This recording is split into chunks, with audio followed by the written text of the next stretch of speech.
Hi hello friends, Vikas cine ಸ್ಟುಡಿಯೋಗೆ ಸ್ವಾಗತ ಸುಸ್ವಾಗತ. ಯಾರೆಲ್ಲ ವಿಕಾಸ್ ಸಿನಿ ಸ್ಟುಡಿಯೋವನ್ನು ಸಬ್ಸ್ಕ್ರೈಬ್ ಮಾಡ್ಕೊಂಡಿಲ್ಲ ಅವರೆಲ್ಲ ಸಬ್ಸ್ಕ್ರೈಬ್ ಮಾಡ್ಕೊಳ್ಳಿ ಅಂತ ಹೇಳ್ತಾ, ಬನ್ನಿ ಈ ದಿವಸ ದುನಿಯಾ ಸೂರಿ ಅವರು ಡೈರೆಕ್ಷನ್ ಮಾಡಿರ್ತಕ್ಕಂಥ ಚಲನಚಿತ್ರಗಳ ಬಗ್ಗೆ ತಿಳಿಯೋಣ.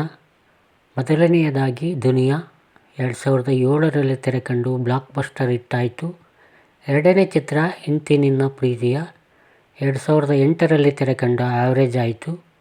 ಮೂರನೇ ಚಿತ್ರ ಜಂಗ್ಲಿ 2009ರಲ್ಲಿ ತೆರೆಕಂಡು ಸೂಪರ್ ಹಿಟ್ ಆಯಿತು. ನಾಲ್ಕನೇ ಚಿತ್ರ ಜಾಕಿ 2010ರಲ್ಲಿ ತೆರೆಕಂಡು ಸೂಪರ್ ಹಿಟ್ ಆಯಿತು. ಐದನೇ ಚಿತ್ರ ಅಣ್ಣಾ ಬಾಂಡ್ 2012ರಲ್ಲಿ ತೆರೆಕಂಡು ಸೆಮಿ ಹಿಟ್ ಆಯಿತು. ಆರನೇ ಚಿತ್ರ ಕಡ್ಡಿಪುಡಿ 2013ರಲ್ಲಿ ತೆರೆಕಂಡು ಸೂಪರ್ ಹಿಟ್ ಆಯಿತು.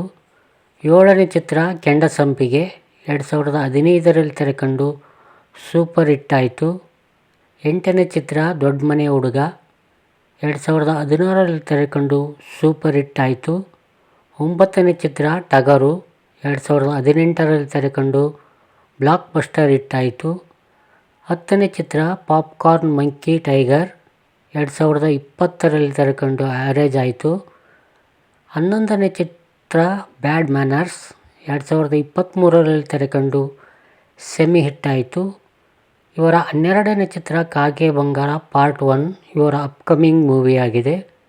13ನೇ ಚಿತ್ರ ಸೈಲೆಂಟ್ ಸುನೀಲ, ಇದು ಕೂಡ ಅವರ ಅಪ್ಕಮಿಂಗ್ ಮೂವಿಯಾಗಿದೆ. ಇವೆಲ್ಲ ಡೈರೆಕ್ಷನ್ ಮಾಡೋದರ ಮುಂಚೆ ಮಣಿ ಮತ್ತು ರಂಗ SSLC ಚಿತ್ರಗಳಿಗೆ ರೈಟರ್ ಆಗಿ ಕೆಲಸ ಮಾಡಿದರು. ಇವರ ಚಿತ್ರಗಳಲ್ಲಿ ನಿಮಗೆ ತುಂಬ ಇಷ್ಟವಾದ ಚಲನಚಿತ್ರ ಯಾವುದೆಂದು ತಿಳಿಸಿ, ಮತ್ತು ಇವರ ಮುಂಬರುವ ಚಿತ್ರಗಳು ನಿಮಗೆ ಏನಾದರೂ ಗೊತ್ತಿದ್ದರೆ ಕಮೆಂಟ್ ಬಾಕ್ಸ್ ಮೂಲಕ ತಿಳಿಸಿ. ಮುಂದಿನ ವಿಡಿಯೋದಲ್ಲಿ ಸಿಗೋಣ. ಅಲ್ಲಿವರೆಗೂ ತಮ್ಮೆಲ್ಲರಿಗೂ ಧನ್ಯವಾದಗಳು.